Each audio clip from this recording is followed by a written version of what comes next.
Welcome to Changemaker 20 Summit. I am Anupma and I'll be guide you through the platform features. Okay, so the features are located just below on your screen and we have also shared it on the chat box. So Ashish is the founder and CEO of MASH Project Foundation and MASH Impact, an award-winning social enterprise building a global ecosystem for social impact. He is a scholar from the prestigious Lee Kuan Yew School of Public Policy, National University of Singapore. So yeah, welcome to the Changemaker 20 Summit, Ashish. Over to you. Thank you. Thanks a lot. And hi, everybody. Good afternoon. And very excited to be part of this special event together. So, very grateful to Connecting Dreams Foundation for having me as part of this session. My work with young people goes fairly long time, and it's the kind of, I would say the heart and center of our work that we do at MASH is to empower more and more young change makers. And what we do is largely three things, right? We enable communities. So community building is one of our biggest focus. We believe that young people, when they are surrounded by the right supporting ecosystem, like-minded people, the kind of organizations, they to continue becoming a change maker, and then they get a lot of push, right? Otherwise, for them to sustain their journey is becomes very challenging. I myself, being a social entrepreneur, a change maker, started in my high school days, right? Have seen a huge importance of community building, right? So today's presentation also, I will also talk about the art and science of how to network effectively, build such communities, and how as young people we should be leveraging access to some of these communities, right? And we can make it very interactive session. I see some of you joined in, so you can use the chatbot feature to ask any questions, any suggestions, ideas that you want to share with the rest of the participants as well, right? But coming back and quickly telling you more about our work, we do second aspect of our work is capacity development. So we do a lot of training programs, resource mobilization, and how do we enhance the capabilities of people and young change makers, right? And third is campaigns and communications, where we undertake a lot of outreach work, amplification of stories of change makers, right? So we work with media partners, we have our own content channels in creating more outreach for voices of young change makers. So this is in nutshell what MASH does. We have also branched and in the last few years diversified our work. And there is a for-profit arm which also does a lot of consultancies and campaigning work, but again a lot of it comes back to supporting our work focused on young change makers. So that's brief. Happy to connect with some of you if you are interested to learn more about our work, or if there is any way we could support your work or partner with you, right? Now jumping into today's topic, which is the art and science of networking and how can we leverage youth partnerships for sustainable development. I'm just going to share my screen. There is a few slides that I have to put together, which I would like to share screen and present. Just give me a heads up because I may not be able to see my screen. If you could somebody from the organizing give me a heads up that you can see this screen sharing. When you see this, when you see this image on your screen, what are some of the ideas that comes to your mind? Like, what is the first thing that you think about when you see this particular image on your screen? Any quick thoughts? You can put it in the chat box. Okay. Any? I'm not sure if somebody has already put anything. Somebody's networking of ideas. Sonal says, okay. Absolutely. I think it's kind of a web. It's networking of ideas. It's all about forming clusters, right? So what we are trying to showcase is that world is a connected space, and thanks to social media, access to new communication tools, it's becoming smaller and smaller, right? So access and the transfer of communication is super fast. Okay. If you see a small yellow dot in the center is basically seeing how in this chaos of communication, how can you stand out, right? So we're going to talk about that and how would that benefit you, how would this come back to you and benefit you, right? So in this network of relationships that we share, you may see in your colleges, you would see in your workspaces, even in your families, there are certain relationships which are very strong ties. You're far more closer, right? So what's the benefit of building such relationships, right? They are more durable, they are more reliable, you can trust those relationships. It allows, for sharing high quality information, when you know the right people, so you get to know a lot more that is happening, right? And these are certain technical aspects, but I will make it more contextual to you if you are a young change maker. So in terms of opportunities that may come to you, for example, if there is a strong relationship you build with partners, right? So opportunity to showcase your work, opportunity to scale your work, to raise funds for your work, to be able to get reliable partnerships which helps you scale, right?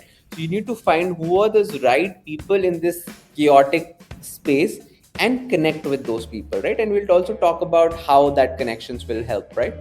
Then there are certain weak relationships, so these are like lack of interaction you have. You don't have to spend a lot of energy resources on maintaining those, and they are wide set of such relationships, right? So they may be not maybe the most closest frequent interactions that you have for them, and there's a wide variety in terms of the background that they come from, right? So these are usually categorized as weak ties, right?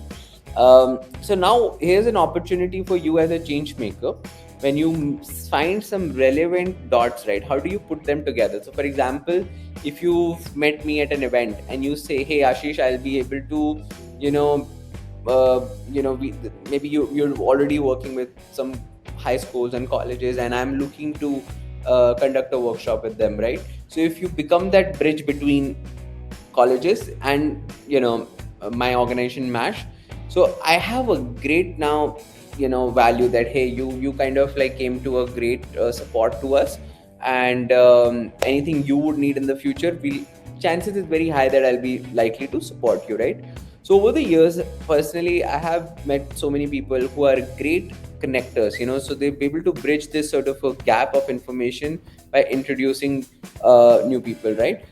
So that allows a lot of things opening for yourself also, and you don't have to look at from your own personal vested interest, but think of it as an opportunity for you to also strengthen your relationship with those two different people or organizations, right?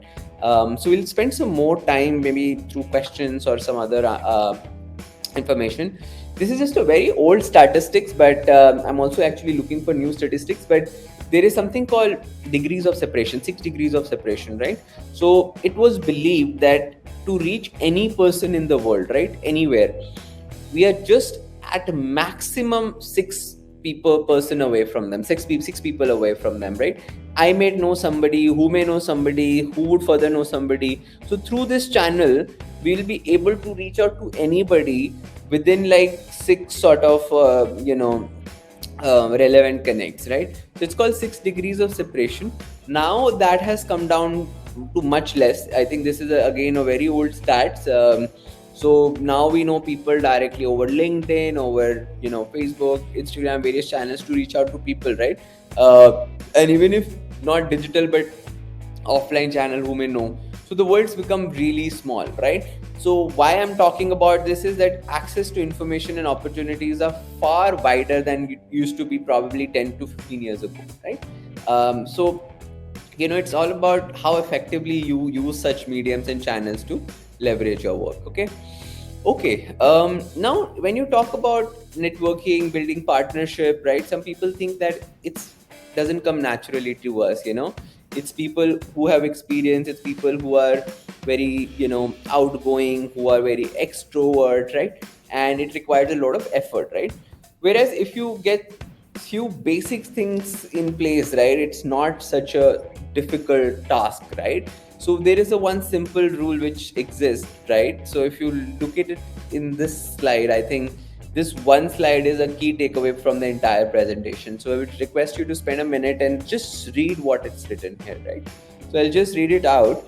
So there's one simple rule of networking. Now it takes only a moment's conscious decision to become a networker with no interference to one's daily routine. All it requires is a slight shift in attitude and adopting one simple rule. Greet each new acquaintance with an openness to learn about that person, a willingness to help, and offer to stay in touch. Okay, that's simple 3 step, right? anytime you meet a new person, it could be at an event, conference, even at your personal occasion. Sometimes you are at a party thrown by one of your relative, and you meet somebody who you think might be very very relevant to your work, right? So you have to meet with an openness. Sometimes we are very cold, thinking ki, why should I talk to this person, or what value will this person provide me? And that kind of reflects, your body language talks a lot, versus when you're smiling, you're shaking a hand, you're interested in that person, there's a lot you will receive in a similar way from the other side as well, right? um, Once you of course start talking to the person, you also want to offer them something of value to them. Not necessarily in the very first discussion you will be able to figure out what they want, but once you're willing to help somebody, then they are very very keen, right? And you get to know in short conversation itself, right? And third is an offer to stay in touch, right? So everybody wants to keep in touch, so then when you just make that kind of a proposal that, hey, I'll be happy to be in touch, and in future find possibilities to work together, so people are genuinely interested, right? So we will talk more about this. So three benefits of networking: definitely it helps you to get your work done faster. So for example, I gave you that, hey, if I have to conduct workshops, I have to individually go to colleges and schools, versus somebody who already knows them, right? So it will be far less time taking process. Secondly, it helps you personally and professionally grow, right?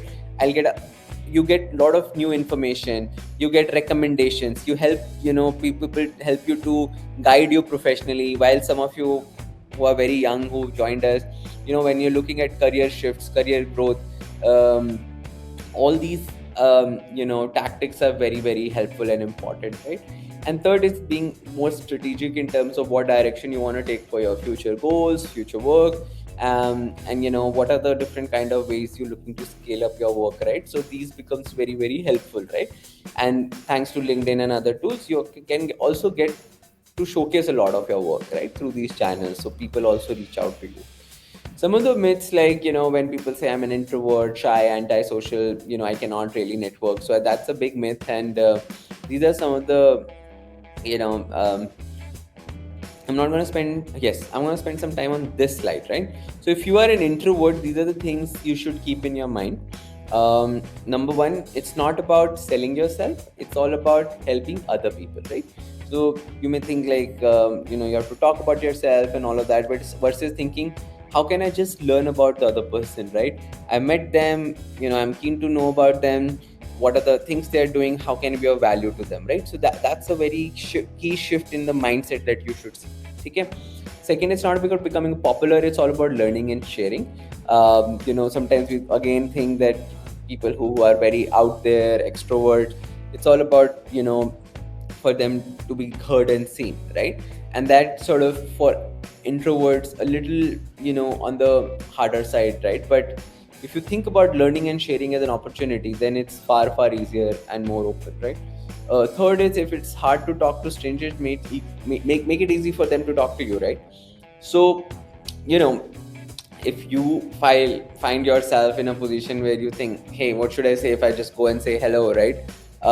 You can just open up with a question, and I'm gonna give you an example. What are some interesting questions that you could ask new people when you meet them at such places, right?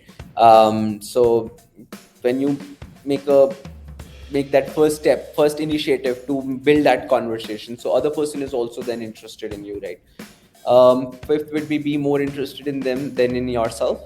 Look for ways to help them. Follow up meetings with ideas, offer to help, recommendations, and make it easy for others to find you, right? Use like LinkedIn tools, so have your name, your organization, all your basic things in check, right? When you're looking at let's say a LinkedIn profile, or even if you have a web page for yourself, and so on and so forth, right? We'll spend some more time on each one of these things, right? um, Second big myth is all networking is the same, all contacts are the same. Absolutely not, right? It could be few people who are very relevant to your work, right? Meeting, connecting, and being in touch with them is far far more important sometimes than just doing meeting a lot of people who may or may not be the most relevant, right? That's another one. Not all network contacts are equal. networks contain small group of people that have been proportionally about influence over network than others. So there are certain critical connectors which are there, which are 5 to 10% of the people you would know in your networks who would be opening bigger doors for you than other 90% of the people, right? So you have to identify who those people are and being in touch with them and making sure you create a great rapport with them, right? Okay, now let's move on to a different topic. I'm gonna quickly run through the slides, and I think take another 10 minutes max, and then open for questions so that you can ask questions, or if you have any other things to share, we can spend 10-15 minutes for that, right? But let me quickly cover all the slides first, okay? All right, so talking about elevator pitch, right? So, a 30-second introduction, what all do you think would be covered? It's great to talk about who you are, what you do, why you're here, or what brings you, let's say if you're meeting them at a conference, and why that person should be speaking to you, right? So for example, if I go and meet a potential, let's say a partner, again, let's say I meet a head of Delhi University who may have, this is Dean of Delhi University who may have access to so many colleges, and I want to conduct a workshop on change making skills, change maker skills, right? So I'll say, hi, I'm Aashish and I run MASH Project Foundation. MASH works with young people to help them become change makers. And I met them at a conference on education, right? So I'll tell them I'm here to meet more like-minded people who are looking at 21st century skills, new education policies, and how can we collaborate, right? So then person knows, okay, this is what he does, this is what he is.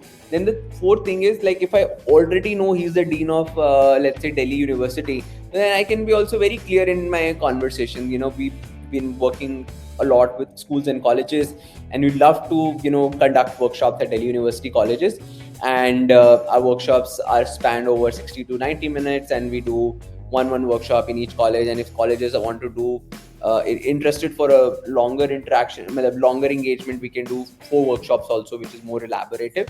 And as part of the workshop, all we need is 100 people to attend an auditorium, and that's all, and there is no cost to the college, right? Or if there is a cost, then I say we just take the basic cost for our expenses to cover. This is it. So do you think you would be interested, right?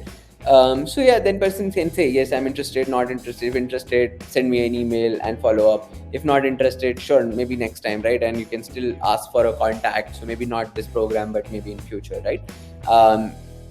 There's another thing, because this was a very specific scenario, so we got jumped into a discussion for a partnership. There could also be, which is most of the cases, where you don't have something specific to ask, right? You will be just talking to them and asking about what they do, and just a casual meetup, and then potential to future partnerships, right? So maybe MASH is not doing this program right now, but I'm just interested to learn more about that person, right? So I'll again introduce myself. Hi, I'm Aashish. I run MASH Project Foundation. This is what MASH does, and I'm interested to meet more like-minded people in the education space. How about you, sir or ma'am? The person will say, okay, I'm the vice chancellor of Delhi University, and we, as Delhi University has XY number of colleges, and my mandate here to be here to meet more like-minded people, like you, and just to see what we can bring to our colleges. I'll be like, oh, bang on, these are XYZ things we do. Happy to be in touch. Even if you don't do anything of those kind, you'll be saying this is fantastic. You should always acknowledge the person saying you're doing some great work. I've heard about your work, and this is fantastic. I love to be in touch. If nothing immediately, maybe in future we would love to do something together. Like for example, Connecting Dreams Foundation. I've known Amit and his team for a fairly long time, and even if we've not worked closely in the past, right? But because of this Changemakers 20 Summit, we found an opportunity to work together, right? So it's always good to meet new people, like-minded people, being in touch with them, sharing about your work time to time. Maybe create a WhatsApp broadcast list where every month or every 15 days, you send some updates about your work to the list, right? It would have high critical connectors, people who remembers, hey, this is what he or she does. So whenever there is an opportunity, relevant opportunity, they are quickly reminded of you, right? So it's all about visibility that you create and engagement with your partners on important days, topical days. Yesterday I had an Independence Day in India, so you can always use such occasions to also keep your stakeholders, keep your partners, keep your contacts engaged with you, right? I'm going to quickly move because there's a lot to cover and time is running short. Business cards, like some of you have been probably using, some of you have not thought about this, but I think be it a paper card, because again it's not advisable given it's again paper and we want to be sustainable. These days people use QR codes. You can create one for your LinkedIn, or there are multiple channels where you can just have other person scan and the entire contact gets downloaded on your screen.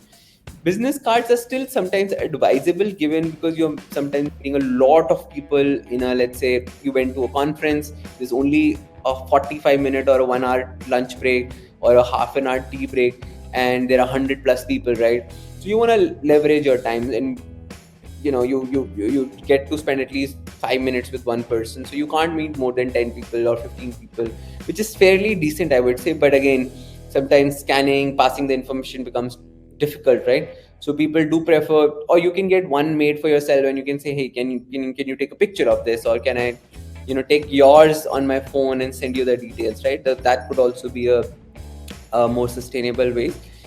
Slightly in more professional setups, corporate setups, people still prefer going the traditional route of business card. So these are some of the do's and don'ts of keeping a business card. That have at least 20 if you're going to an event like that. Make sure they're not folded and creased, and you put them in a back pocket because they look highly unprofessional and it's not the great quality. Even if you're a student, having a business card helps. Like you see a lot of people in colleges and post-grad programs also use, and you can put your logo of your work with some links and QR code, right? Also, when anybody gives you a card, you should just take it and look at it and just say thank you, so the person also knows that, hey, you acknowledge. That's very important, right? And if one side of your card is blank, you can always use to take note, because maybe in that 5-10 minute conversation you've had discussed some really good ideas. And if you're meeting 20 people, you may forget, so people always tend to take notes on the back of the card, or maybe in your phone you can say, okay, I met Ashish, he runs Smash, and Mash does work with young people, I would like to connect with him on ABC, like that, right? So just like brief, Aashish Beergi 123, quick. So when you download and put that information together for yourself, then it's well segregated and put through and through. Okay. So some of the conversation starters I mentioned, when you meet people at an event, what could be a good way to begin a conversation, right? So people are always interested to talk about their own work, right? So you say, hey, hi Ashish, what do you do? When you're meeting them at a conference or an event, chances are very high that they are here for something which is of common interest, right? You're interested in education, so definitely that's why you're there, right? So that's easier. But sometimes you're meeting them at informal events, right? So you can still ask them about what they do, and why do they do what they do, right? That's a great conversation. People are always interested to share about their big whys, which is their passion for the work they do, right? So these are some questions. You can take a screenshot, but these are like great questions to start. What are some of the challenges in your industry? What are some of the big opportunities that are emerging, right? Yeah, so I think these are good conversations to start with, and you can always ask them why you're here, what brings you to this program and event. So that kind of gives you a hook that what they're looking for and whether you can be of value to them or not, right? Because if you remember in a previous slide, we talked about how can you be of value to people, right? Willingness to help. आपको पता कैसे चलेगा? How do you get to know whether you can help or not till the time the other person doesn't share what they're looking for, right? So these questions are helpful. Yep, there's more questions that you can use, which are again on a similar line, right? Again, feel free to take a screenshot if that helps, or you can also look them up online. There are quite a few of these resources available, right? Okay, just a few more slides, and I think we're about to finish. Follow up is really important. I think you meet a lot of people, but just, if you don't keep in touch with them, so then I think that sort of value is lost. So you can maintain an Excel where you put the person's name, organization details, where you met them, what they do, what they're interested, and then you can create a more value for them. How maybe you will be able to help them, who is connected, who she connected you with. Oh yes, if there's, when you're during conversation, they say, I'd like you to speak to my colleague or somebody I know who would be much more relevant, right? So these are some of the things you should maintain. See, when you're meeting few people, 5-10 people, you think you'll remember, but remember, like, as part of our work, you would tend to meet many more people going forward, and 6 months down the line you might remember, oh, I met this person at 6 months ago. I can't recall what they do. So then it helps, right? Even if they're on your phone, you may not be able to remember. It happens with so many of us that we can't recall. But if you remember that which event you met, or what organization, what sectors, field they work, it's easy to find that connect details, right? um, okay, very very another important slide is all about adding value to your connections, right? See, given we are connected with LinkedIn, Facebook, Instagram, WhatsApp communities, groups we are part of, right? So if we share quality information in our group, which something people value, not like too much of information, overload, but just so that they are able to consume quality conversation. So just think about this as a great way to sort of way to segue your information and find relevant access, right? And keep sharing the your community so they can also forward, engage, like, share, comment, and also you should do it for there, right? So spend like half an hour every, if not every day, every second day, about 2 to 3 hours in a week's time, to maintain your digital presence and also engage with your communities by sharing quality content, right? It's all about adding value to your network, right? On LinkedIn, if you like to connect with some of the people, we get a lot of requests, so you can always make it a little personalized than just putting a generic message, right? So you say, hey, hi Ashish, I came across your profile and the work you do at MASH is very interesting. I am, let's say you are I'm Ria, and I'm very interested to learn more about how do you help change makers, right? Can we connect over a call, or can you guide me to somebody at MASH who can help me with this, right? So very brief, who you are, what you do, how can be of value, and offer to be in touch, right? So I think chances are very high people do reply to such communication. But again, with a lot of information overload, offline is the way to go, and find relevant places for you to find right opportunities for you to connect. G20 is happening. It's a great year. A lot of events have already happened. A few of them are happening as we speak in this coming month itself. Find such opportunities to go connect and meet more interesting people, right? Yeah, these are some of the quick hacks before we close. They try to send your emails you can schedule them in the morning itself. So first thing people reach office, they're able to see your mails versus sending them in the late evening. Avoid sending emails over the end of the weekend to early of the week, starting week, right? Twitter, LinkedIn, have higher engagement during the first half in the early morning and the later in the evening. Also with LinkedIn, a lot of people are busy on Monday morning, so between Tuesday Thursday ideally is the preferred time versus other days, right? But again, I think it kind of varies from geographies to geographies and places. So feel free to use whatever you think will be relevant to your audience, right? Great. I think that's all. And one of the gurus of networking, Keith Ferrazzi, has written a book also on that. He said the currency of real networking is not greed but generosity, right? So don't be too pushy. Don't try to oversell yourself. Just be genuine, be generous, and eager to help.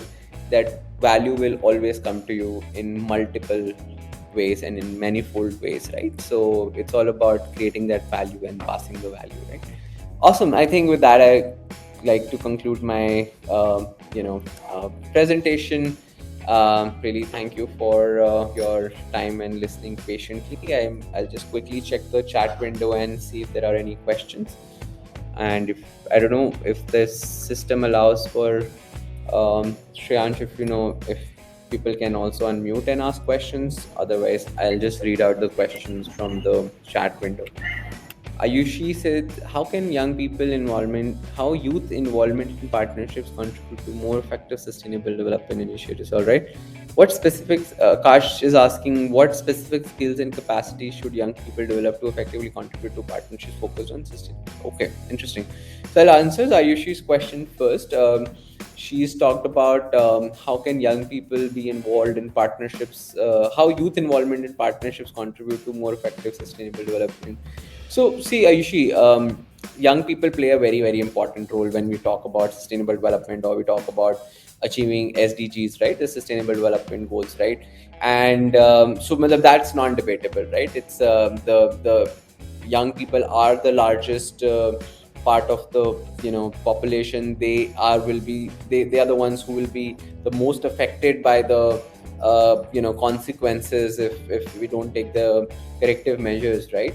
So for their role is very critical in the entire sustainable development process, right? Which is absolutely non-debatable. And second aspect is partnerships, right? Even one of the sustainable development goal, which is goal 70, does emphasize on partnerships for goals, right? So why do you think when these goals were designed, they brought in partnerships as one of the key pillars? It was largely because people do realize that different actors work in silos: governments, policymakers, civil society organizations, NGOs, funders, private sector. Everybody is trying to do their things in their own ways, right? So we also need more platforms which bring these actors together so we can create and build more partnerships together and then leverage these, right? So that's one of the reasons why partnerships was for development as a goal was created. And so without any question, young people involvement in sort of a building such partnerships, b scaling such partnerships is very, very critical, right? So find right opportunities, right people to work together, and I think young people's role is going to be very critical. To Akash question, what skills, capacities should young people develop to effectively contribute? I think in terms of the skills, Akash, I think there are three capacities I think is very critical. First is your ability to build genuine relationships, right? Your communication skills, right? So whenever you approach new partners, new people you meet, how effectively you are able to communicate and able to approach them, right? So a lot of it can be learned through the right set of trainings or workshops like these. A large part of it will come from experience, right? So putting yourself out there, meeting more people, being part of such programs, and so on and so forth, right? So one is that. Second is being more strategic, right? That's which partner is relevant, what kind of strengths they can bring. So your ability to sort of navigate through the sort of like needs and the match it with the one, the needs and the what the other partners can, like what is your need and what they can offer, and vice versa, right? So I think that's another critical skill. I feel again a lot of it comes from experience or through your own being more tactful, right? Third is again it kind of comes back to your ability to communicate more effectively and keeping those partnerships in touch, right? So I think a lot of it is again based on engaging the stakeholders, timely communicating with those stakeholders, and able to your ability to sort of amplify your work through those networks, right? So yeah, I think these are kind of specific skills and capacities. I think more and more would come from experience, but again some of the things that we covered today, and there's a lot of content also available out there which you can access, right? In terms of how to sort of navigate such complexities, right? I hope that answered your question. There's another question from Prerna. She's saying, how do partnerships enhance the representation of diverse voices and perspectives in sustainable I think, Prerna, the word partnership itself is all about diversity, right? When you work with different stakeholders, you also cover a wide range of voices, right? If you, let's say, working with the government, you're working with an NGO, you're working with the corporate, you work with the media, everybody has their own perspective. Let's say on a common issue, let's say like climate change, right? They will have their own perspective, right?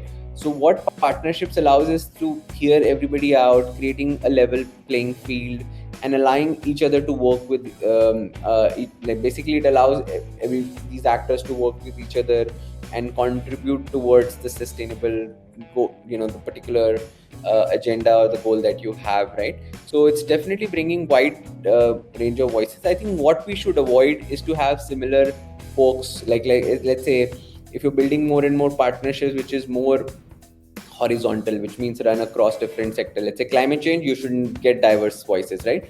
It could also be vertical. Let's say, for example, within climate change, you want to work only with government, only with corporate, right? So within that also, there's a lot of diversity, right? There's a within government, there is a central level government ministry. Let's say the Ministry of Climate Change, Environment, Ministry of Climate Change, MOEC, Ministry of Environment, Forest and Climate Change. It's a fairly long name. So that's at a central level. Then a state level representation is there. Then at a district level representation, that's right. So within a particular stream, there is a lot of diversity. Everybody would have their own. While a ministry sets a policy at a larger level for a country, state would be looking at implementation. A district level will be looking at a very a granular level implementation of that big policy, right? So when you create partnership at that level, it's a very different way of diversity, right? So you should also think about, what is our objective? Do we need more wider partners? This is, horizontal approach, or do we need depth within our own vertical approach? We need to engage with more diverse stakeholders, right? So and even in schools, colleges, your work at a young young as a young change maker, the work you're doing, this is important for you to also see. For us to scale our work, do we need a diverse set of partners, or do we need more a wider set of partners, or do we need more particular stream and go deeper within those partners, right? So objective setting should be very clear, and then the strategy should be built. Okay. Quickly walk going through, because we've, I think, running out of time. Mr. Rajendra has asked about what is the future of mass youth engaged in agriculture in changing climate scenario and other calamities, lack of knowledge and no minimum support price. In situation, how can we expect youth to be choosing agriculture as an occupation? Rajendra, I think while you have a very valid question, it may be out of purview of this particular session, and neither I'm an expert to comment on that. Since we're talking about young people who are in partnership, but in that context, I could definitely share that more and more young people getting in agriculture. I think is a really important space, given India is highly dependent on agriculture for its economy and produce, right? What at a partnerships level we could do is involve more sessions, awareness, partner with schools and colleges on making them educating them on the opportunities the agriculture sector has to the opportunities that agriculture sector brings. By the way, there's lots that is happening, at least to my knowledge. Startup sector is doing so many innovations when it comes to agri-tech space, right? So yeah, definitely I think there is room to do more, but making young people an important stakeholder is very critical in the entire process, right? But again, thanks for your question. I think maybe there might be a much more fitting sessions where more experts can take that up, right? But thank you again, everybody, and thanks again, Connecting Dreams Foundation, and to all the organizers for having me. Back to you, Shiransh, and to the organizers. Yeah.